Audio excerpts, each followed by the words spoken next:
Subscribe कीजिए the accounts channel को और बेल पर क्लिक करें सबसे पहले वीडियो देखने के लिए। हेलो एवरीवन, मैं आपका दोस्त शफी मदर, आप देख रहे हैं हमारा यूट्यूब चैनल दी अकाउंट्स। दोस्तों, आज हम बात करेंगे कंप्लीट सैलरी प्रोसेसिंग के बारे में। जैसा कि आप सभी जानते हैं कि हम अगर कहीं पर काम करते हैं तो वहाँ पर जितने भी जो एम्प्लॉयज़ होते हैं वहाँ पर हमें उनकी सैलरी बनानी होती है।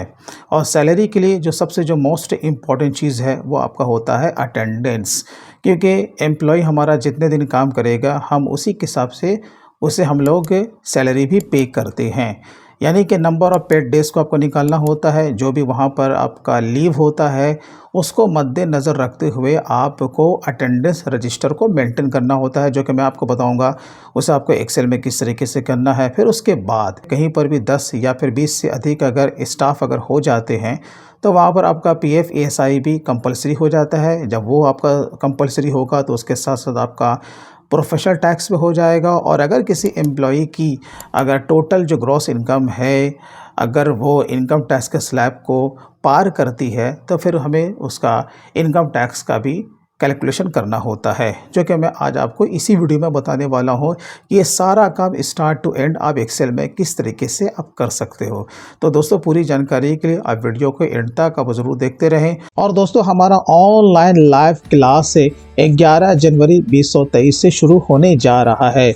अगर आप अकाउंटेंसी के फील्ड में एक्सपर्ट बनना चाहते हैं, अकाउंटेंसी के फील्ड में अपने फ्यूचर को ब्राइट करना चाहते हैं, अपने सैलरी को हाइक करना चाहते हैं, तो आप हमारे इस कोर्स को ज़रूर ज्वाइन करें। इसमें बेसिक से लेकर के अकाउंट्स फाइनलाइजेशन और जितने भी तरह के इसमें रिटर्न्स होते हैं, GST return, TDS return, ITR 1 और ITR 4 के प्रैक्टिकल वे में किस तरीके से तैयार करना होता है ये आपको प्रॉपर वे में सिखाया जाएगा। इसमें आपको PDF नोट भी प्रोवाइड किया जाएगा और ड्यूरिंग द क्लास आपके जो भी डाउट्स हैं आप अपने क्वेश्चन को रेज कर सकते हैं और आप अपने सारे डाउट्स को क्लियर भी कर सकते हैं। तो मैं इसका लिंक अपने वीडियो के डिस्क्रिप्शन में दे दूंगा। आप वहां से सिंपल वे में जाकर के हमारे इस साइट को विजिट कर सकते हैं और सिलेबस की पूरी जानकारी आप वहां पर ले सकते हैं। तो चलिए दोस्तों, आज के वीडियो हम लोग शुरू करते हैं।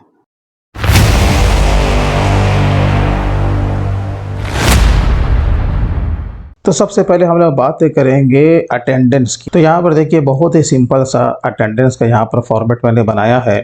यहाँ पर आपका serial number, name of the employee और यहाँ पर उसका डेजिग्नेशन। आप चाहें तो इसमें और भी कॉलम को इंसर्ट कर सकते हैं, जैसे कि उसका कॉन्टैक्ट डिटेल्स है, उसका एड्रेस वगैरह है, जो भी आप उसे इंसर्ट कर सकते हैं। जैसे कि यहाँ पर आपको ऊपर में आना है और आपको राइट क्लिक करना है, उसके बाद इंसर्ट। जितना कॉलम चाहे आप इसमें इंसर्ट कर सकते हैं। अगर आपको डिलीट करना है तो अगेन इस तरीके से यहाँ पर आएंगे और उसे डिलीट कर देंगे। उसके बाद यहाँ पर आपको क्या करना है, 31 तक आपको नंबर यहाँ पर इंसर्ट कर देना है। अब वो आपको कैसे करना है, बहुत ही सिंपल है। बस यहाँ पर आपको 1 प्रेस करना था और यहाँ पर आपको 2 प्रेस करना था, ठीक है। उसके बाद क्या करना है कि आपको इस तरीके से सेलेक्ट करना है और जब इस तरीके से बन जाएगा तो आप यहाँ से लेके यहाँ तक आप इस तरीके से इसे ड्रैग कर देते राइट में, तो आपका 31 डेज आ जाता। अब सवाल यह है कि अब आपके फर्म में कौन कौन सा जो लीव है जो कि पेड लीव में आता है, ये आपको समझना बहुत ही इम्पोर्टेंट है। मैं आपको मोटे तौर पे बताता हूँ कि यहाँ पर मैंने 3 लीव को मैंने यहाँ पर ऐड किया है। जैसे कि आपका CL होता है। अब CL क्या होता है, कैजुअल लीव इसको हम लोग कहते हैं। उसके बाद है ये DL का मतलब क्या होता है, ड्यूटी लीव। बाकी आपका हो गया ML यानी कि मेडिकल लीव। अब हम लोग उसके आगे चलते हैं कि यहाँ पर जितना भी आप जो देख रहे हो एक एक लेटर आपको यहाँ पर पुटअप करना है और आपका अटेंडेंस शीट आपका बन के तैयार हो जाएगा। अब यहाँ पे आपको फार्मूला क्या लगाना है, बहुत ही सिंपल है। अब जैसे कि आपको टोटल संडे लाना है तो इक्वल टू आपको यहाँ पर जो फार्मूला लेना है वो काउंट इफ आपको लेना है, यहाँ पर से आपको दिख जाएगा।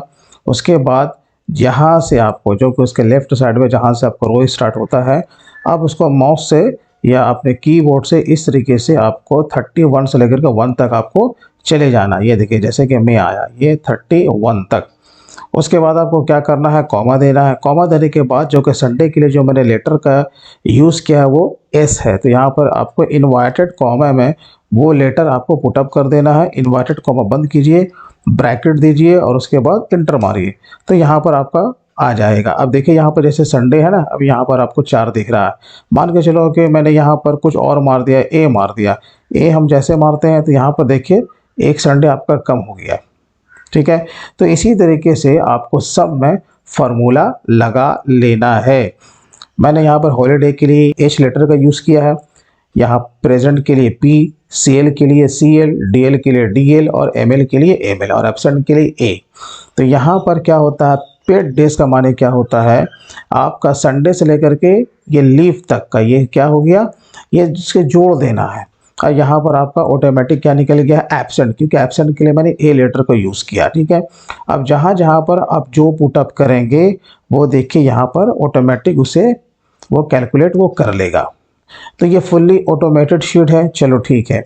अब जैसे कि आपने अटेंडेंस तो बना लिया, अब आपको यहाँ पर सिर्फ नंबर ऑफ पेड डेज से मतलब होता है, ये इसी के आधार पर अब आपकी सैलरी बनने वाली है। अब जब सैलरी आप जब बनाओगे, हम लोग आते हैं सैलरी शीट में। ये देखो सैलरी शीट में आने के बाद अब आपको यहाँ पर कौन कौन सा कॉलम आपको इंसर्ट करना है, बहुत ही सिंपल है। उसी की तरह से आपको क्या करना है, serial number, name of the employee, उसका डेजिग्नेशन, उसका डेट ऑफ ज्वाइनिंग, अब उसे यहाँ पर पुटअप कर सकते हैं, उसका पैन नंबर, उसका पीएफ नंबर, उसका ईएसआई नंबर और उसका कॉन्टैक्ट डिटेल्स भी आप पुटअप कर सकते हैं। जैसे मैंने यहाँ पर bank account with IFSC code भी उसका यहाँ पर मैंने पुटअप किया है। और भी कुछ ऐड करना चाहें तो आप कर सकते हैं। यहाँ पर मैंने इसे पूरा मर्ज कर दिया है, एम्प्लॉय का यहाँ पर डिटेल्स आ गया। अब हम लोग आते हैं अर्निंग में। देखिए अर्निंग में हमने क्या क्या लिया है, जो भी आपके सैलरी के ब्रेकअप है, आपको टोटल ब्रेकअप को यहाँ पर पुटअप कर देना है। मैं मान लेता हूँ कि हमारी कंपनी में बस इतना ही सैलरी का ब्रेकअप है, जो कि ओवरऑल किसी को दिया जाता है और किसी एम्प्लॉय को नहीं दिया जाता है, basic HRA, conveyance, LTA, others. अगर आपका कुछ और भी है तो आपको बस यहाँ पर राइट क्लिक करके आप कॉलम को इंसर्ट आप कर लेते। क्लियर है, चलिए। और सिंपली यहाँ पर आपको जोड़ लगा लेना सम का, और बस आपको क्या करना है, इसको इस तरीके से नीचे आपको ड्रैग कर देना है। अब हम लोग आते हैं पेड डेज के ऊपर, क्योंकि आपको पता है कि ये तो उसकी ग्रॉस सैलरी है ना, लेकिन वो हो सकता है कि वो पूरा दिन काम ना करे, तो उसका नंबर ऑफ पेड डेज के हिसाब से आपका सैलरी को कैलकुलेट करना है। तो यहाँ पर आपको यहीं से ये जो सैलरी का ये जो अटेंडेंस है ना, यहाँ पर से उसी ऑर्डर से आपको कॉपी पेस्ट करना है। और आपको ये ध्यान रखना है कि नेम ऑफ द एम्प्लॉय को जो आपको लेना है वैसे ही आपको लेना है जैसे कि यहाँ पर, ऐसा नहीं कि उल्टा सीधा हो जाए। तो आपको क्या करना है, बस यहाँ से ऐसे कॉपी करना था और यहाँ ला करके उसे पेस्ट कर देना था। तो यहाँ पर जैसे ही पेड डेज आप यहाँ पर डालते हैं तो यहाँ पर देखिए इसका अर्न ग्रॉस यहाँ पर निकल जाता है। तो देखिए यहाँ पर आपको फार्मूला किस तरीके से लगाना है। जैसे इसका पेड डेज कितना 31 डेज है, तो जैसे जैसे ये चेंज होगा वैसे वैसे इसकी अर्न ग्रॉस भी चेंज हो जाएगी। अब यहाँ पर इक्वल टू मारिएगा, यहाँ पर आपको ले लेना फार्मूला राउंड, टैब मारिए। अब आपको क्या करना है, इसे लेना, ठीक है। अब आपको इसे डिवाइड करना है नंबर ऑफ डेज से। जैसे कि हम लोग मार्च का बनाने जा रहे हैं ना, तो मार्च में कितना दिन होता है भाई, 31 दिन होता है, तो यहाँ पर वो ले लीजिएगा, ठीक है। तो यहाँ पर क्या हुआ, एक दिन का पगार मालूम हो गया। अब यहाँ पर सिंपली आपको क्या करना है, मल्टीप्लाई कर देना है। मल्टीप्लाई किससे करना है, तो 31 डेज से हो गया ना। बस यहाँ पर आपको कॉमा देके 0 देना है, ब्रैकेट को बंद कर देना है। तो ये देखिए यहाँ पर उसका निकल चुका। अब जैसे ही यहाँ पर वो चेंज होगा, जैसे मान के चलो कि 30 दिन होगा, तो यहाँ पर ऑटोमेटिक उसका वो पगार निकल जाएगा। 25 दिन होगा तो यहाँ पर उसका ऑटोमेटिक पगार निकल जाएगा। अब आपको सिंपली इसे ड्रैग कर देना है। जो भी फार्मूला बनाना है एक ही बार बनाना है और उसे आपको ड्रैग कर देना है। तो ये तो रहा फार्मूले की बात। और यहाँ पर देखिए अर्न बेसिक, ये इसे भी आपको अलग से निकालना पड़ेगा। वो इसलिए निकालना है कि आपको पता है कि ईएसआई का जो कैलकुलेशन किया जाता है वो ग्रॉस भी किया जाता है और पीएफ का कैलकुलेशन बेसिक प्लस डीए भी किया जाता है। तो हमारे यहाँ पर तो डीए है नहीं, क्योंकि हमारी कंपनी में डीए नहीं दिया जाता है। अगर आपका है तो आप दोनों को जोड़ करके पीएफ का कैलकुलेशन करना, ठीक है। तो यहाँ पर आपको उसी तरीके से क्या करना है कि यहाँ पर आपको अर्न बेसिक भी निकाल लेना है। तो बस वही आपको फार्मूला यहाँ पर लगाना था, इक्वल टू आपको यहाँ पर लेना था। यहाँ पर आप राउंड लेते, जहाँ में आपका इसका बेसिक है, देखिए यहाँ पर हम लोग आ गए, डिवाइडेड बाय 31 मल्टीप्लाई दीजिए, उसके बाद नंबर ऑफ पेड डेज, ठीक है। यहाँ पर आपको कॉमा दे के 0 देना है और उसके बाद एंटर प्रेस कर देना है और नीचे आपको कॉपी पेस्ट या फिर इसको ड्रैग कर देना है। अब आप आइए यहाँ पर पीएफ का आपको फार्मूला लगाना है। तो आपको जैसे कि मैंने कहा कि पीएफ जो निकलेगा वो बेसिक पे, तो कौन सा बेसिक, ये वाला बेसिक नहीं, क्योंकि वो पूरा दिन काम नहीं करता है ना। तो यहाँ पर क्या होगा, नंबर ऑफ पेड डेज के हिसाब से आपको निकालना है। तो यहाँ पे इक्वल टू आपको राउंड लेना है, और राउंड लेने के बाद आपको इसके ये जो अर्न बेसिक है आपको इसे सेलेक्ट करना है। तो यहाँ पर देखिए इक्वल टू राउंड हमने लिया, इसका बाजू में यहाँ पर उसे सेलेक्ट कर लिया कीबोर्ड से। उसके बाद आपको क्या करना है, गुना 12/100, यानी कि 12% का होता है ना पीएफ का कंट्रीब्यूशन। तो यहाँ पर आपको कॉमा देना है, यहाँ पर 0 देना है, तो यहाँ पर इंटर आपको प्रेस कर देना है। फिर आपको इसे भी जैसे कि मैंने कहा उसके ड्रैग कर देना, तो आपको वैसे ही इसे नीचे तक आपको ड्रैग कर देना है। ये एसआई का भी आप क्या करोगे, ऐसे ही आप इन्हें लगाओगे, लेकिन किस पे लगाओगे, अर्न ग्रॉस पे, क्योंकि ईएसआई का कैलकुलेशन अर्न ग्रॉस पे होता है। तो चलिए मैं आपको बता देता हूँ इसे भी आपको कैसे लगाना है। इक्वल टू राउंड लेना है, ये जो आपका अर्न ग्रॉस है आपको ये ले लेना है, जो भी इसका कंट्रीब्यूशन हो। जैसे कि मेरे हिसाब से अभी 1% है, ये कभी कभी चेंज भी होता रहता है, तो आपको चिंता नहीं करना है, एक बार खाली अपडेट हो जाना है। तो आप आपको इस तरीके से यहाँ पे लगा लेना, ठीक है। और आपको दोनों को नीचे क्या करना है भाई, ड्रैग कर देना है, ठीक है।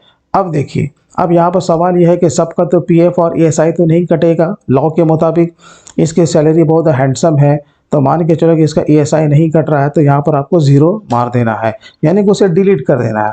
जिसका कटेगा उसमें फार्मूला रहेगा, जिसका नहीं कटेगा उसका फार्मूला हट जाएगा। बहुत ही सिंपल है। तो जिसका जिसका पीएफ या ईएसआई के कंट्रीब्यूशन नहीं है आपको उसे यहाँ पर से डिलीट मार देना है। क्लियर है। चलिए अब आइए प्रोफेशनल टैक्स के ऊपर। अब आप जिस स्टेट में रहते हैं वहाँ पर देखिए प्रोफेशनल टैक्स का क्या स्लैब है, और प्रोफेशनल टैक्स का कोई रेट नहीं होता, वो परसेंटेज के हिसाब से डिडक्ट नहीं होता है। तो प्रोफेशनल टैक्स का ओवरऑल जो अमाउंट होता है वो 2500 ही होता है सब जगह, ठीक है, लेकिन सबका स्लैब अलग अलग है। तो मैं मान लेता हूँ कि हर महीने आप 200 रुपया सबका आप काटते हो, मैंने माना है, लेकिन आप जिस स्टेट में रहते हो वहाँ पर देखो कितने ग्रॉस पे कितना कटता है, 175 रुपये कटता है, 150 रुपये कटता है, कितना कटता है। तो यहाँ पर मैंने 200 रुपये मैंने यहाँ पर एज्यूम कर लिया, ठीक है, वो आपको पुटअप कर देना है।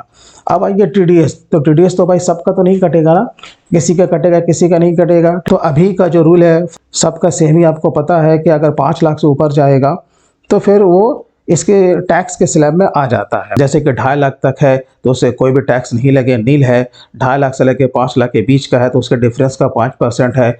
5 लाख से 10 लाख के बीच का है तो उसके डिफरेंस का 20% है, और एबव 10 लाख्स है तो फिर उसके डिफरेंस का 30% है। ये इस तरीके से उसे टैक्स को यहाँ पर देना पड़ता है। चलिए एडवांस अगेंस्ट सैलरी। अब अगर उसने किसी महीने में एडवांस अगर लिया था तो उसको क्या करना है भाई, सैलरी से काटना है ना। तो वो फिगर आपको यहाँ पर पुटअप करना है। मान के चलो कि 5-6 हज़ार रुपये उसका हर महीने हम लोग काटते हैं, तो यहाँ पर उसका लेस हो जाएगा, ठीक। अब अदर डिडक्शन है, कुछ और भी है तो काट सकते हैं। जो आपका ग्रुप इंश्योरेंस भी कटता है, वेलफेयर भी कटता है, तो आप यहाँ पर से उस तरीके से डिडक्शंस का कॉलम को इंसर्ट कर सकते हैं। और यहाँ पे आपको टोटल जो डिडक्शन है उसके लिए आपको एक अलग से कॉलम जोड़ना है, ताकि पता चल सके कि इस एम्प्लॉय का टोटल डिडक्शन कितना है, आपको सम लगा लेना है। अब नेट पेबल। नेट पेबल तो बहुत इजी है, आपको क्या करना है, ये जो अर्न ग्रॉस है, टोटल ग्रॉस पे नहीं, अर्न ग्रॉस पे, क्योंकि नंबर ऑफ पेड डेज के हिसाब से जितना उसका ग्रॉस आया है उसमें से टोटल आपको डिडक्शन को घटा देना है, ठीक है। और रिमार्क्स है, अगर आपको कुछ रिमार्क्स वगैरह देना है किसी से भी रिलेटेड, जैसे कि एडवांस के अगेंस्ट में यहाँ पर आपने पैसा काटा है तो इसका कितना किश्त हुआ है वो आप यहाँ पर पुटअप कर सकते हैं। जो आज आप फार्मूला लगाया है आपको इस तरीके से उसे ट्रैक कर देना है, ठीक है। तो अब जो हर एम्प्लॉय का जो नेट पेबल जो अमाउंट निकला है वो यही निकला है कि इसका पेमेंट अब आप कैसे करोगे, कैश में करोगे या फिर आप अकाउंट ट्रांसफ़र करोगे। तो जैसा कि आप जानते हो कि भाई हर जगह अकाउंट ट्रांसफ़र ही होता है। तो सिंपली आपका जो भी बैंक का फॉर्मेट होगा वो आपको फॉर्मेट बना लेना है।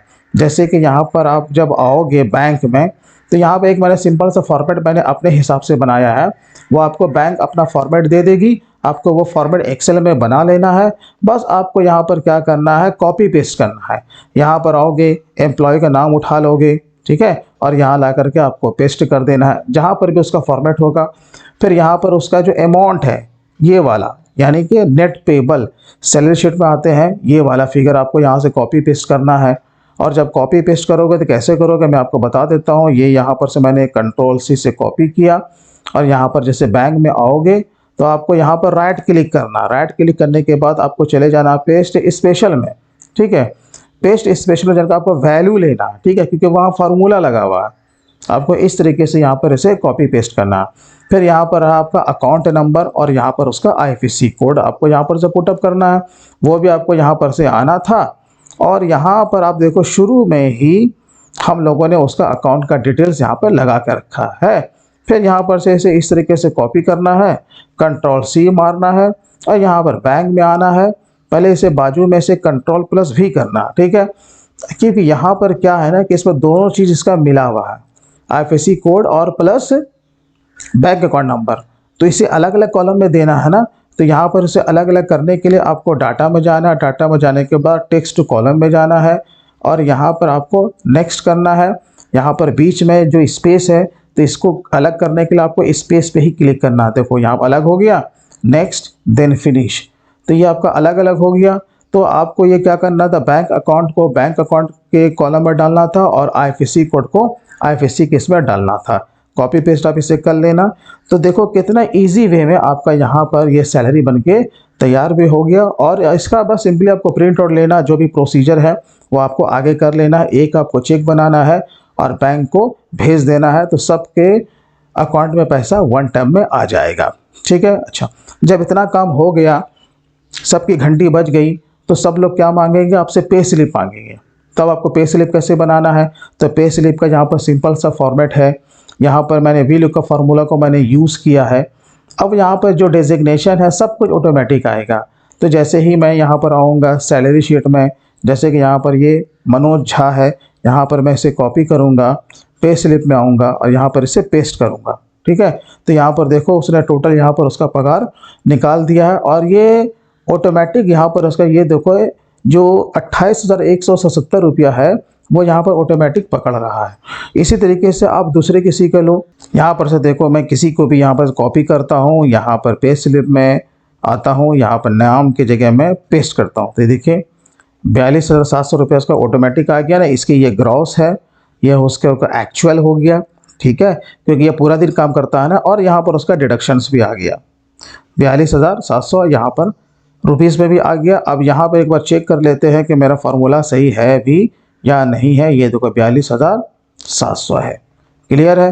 तो इस तरीके से आपका पे स्लिप भी बन जाता है। यहाँ पर VLOOKUP आपको लगा लेना है। तो कैसे लगाना है, चलिए मैं आपको एक बना के मैं दिखा देता हूँ। यहाँ पर जैसे कि डेजिग्नेशन मुझे ऑटोमेटिक लाना है, इक्वल टू VLOOKUP आपको प्रेस करना है, ठीक है। अब यहाँ पर से जो कि लुकअप वैल्यू है, यानी किसके थ्रू लाना है, तो नेम के थ्रू आपको इस सेल पे आपको क्लिक कर देना है, क्योंकि इसी से हमको लाना है ना। हो सकता है कि आपके फर्म में एम्प्लॉय का कोड चलता हो, तो नाम के ऊपर आपको एक कोड का एक रो आपको इंसर्ट कर देना है, तो उस पर फार्मूला लगेगा। उसके बाद कॉमा दीजिए, यहाँ बोल रहा है टेबल एरी, तो आपको सैलरी शीट में आना है और यहाँ पर आपको सबसे स्टार्टिंग में जो है वहाँ पर से पूरे रेंज को ले लेना है। यह देखिए यहाँ पर से कलाम खान से जो स्टार्ट हुआ है आपको नीचे तक आ जाना है जहाँ तक आपका बना हुआ है। उसके बाद आपको राइट साइड में पूरा आपको चले आना है, ये देखिए यहाँ तक। आप चाहें तो रिमार्क्स भी यहाँ तक भी ले सकते हैं, कोई दिक्कत वैसा नहीं है। अब आपको कहीं पर क्लिक नहीं करना है। उसके बाद आपको कॉमा देना, ठीक है। कॉमा देने के बाद यहाँ पर कह रहा है column index number. Column index का नंबर होता है कि आप किस चीज़ को लेकर के आना चाहते हैं। तो यहाँ पर हम जब इसे इस तरीके से स्क्रॉल करके बाएं तरफ आएंगे तो हम लोग इसे ऊपर कर देते हैं। ये देखिए अब जैसे कि हमें वहाँ पर क्या लाना था, उसका डेजिग्नेशन, और जो डेजिग्नेशन है वो 1 और 2, मतलब के नेम के बाजू में जो दूसरा वाला कॉलम है ना, तो नंबर स्टार्ट यहाँ से होगा 1 और 2। इसका मैंने 2 वहाँ पर प्रेस कर देना है, तो वो वहाँ पर से ऑटोमेटिक आ जाएगा। यहाँ पर 2 मारा, उसके बाद आपको कॉमा देके 0 देना है, देन इंटर मारना। ये देखिए जैसे इंटर मारिएगा तो सेल्स मैनेजर उसका अपने से आ गया। अब आपको क्या करना है, इसी फॉर्मूले को कॉपी पेस्ट आपको करना है कि इसको कौन सा कॉलम में है। अब पैन नंबर एक बार देख लीजिए कौन से कॉलम में है, तो उसके बाजू में है, तो इसका माने 2 के बाद 3 लगेगा, है ना। उसके बाद आपको बेसिक उठाना था, HRA उठाना था, आपको नंबर काउंट कर लेना है। जैसे 1 2 3 4 5 6 7 8, ये आपका 8वें आपका कॉलम में है। तो आप देखो यहाँ पे स्लिप में जब आओगे तो यहाँ वी लुकअप में देखो आपको यहाँ पर 8 ही आपको दिखेगा, है ना। तो इस तरीके से आपको कॉपी पेस्ट आपको कर लेना है। तो आप पे स्लिप भी आप आराम से बना रहे हो, जिसका जिसका बना लोगे अब उसका प्रिंट आउट ले लेना 1 बाय 1 करके, तो आपका यहाँ पर पे स्लिप भी बन के तैयार हो जाता है। दोस्तों अगर वीडियो अच्छा लगा हो तो कम से कम अभी से लाइक ज़रूर कीजिएगा, और अभी तक अगर आपने हमारे चैनल को सब्सक्राइब नहीं किया तो प्लीज़ कर लें और बेल पर भी ज़रूर क्लिक करें। तो दोस्तों फिर मिलते हैं किसी दिन किसी नए टॉपिक के साथ, तब तक के लिए take care and bye bye.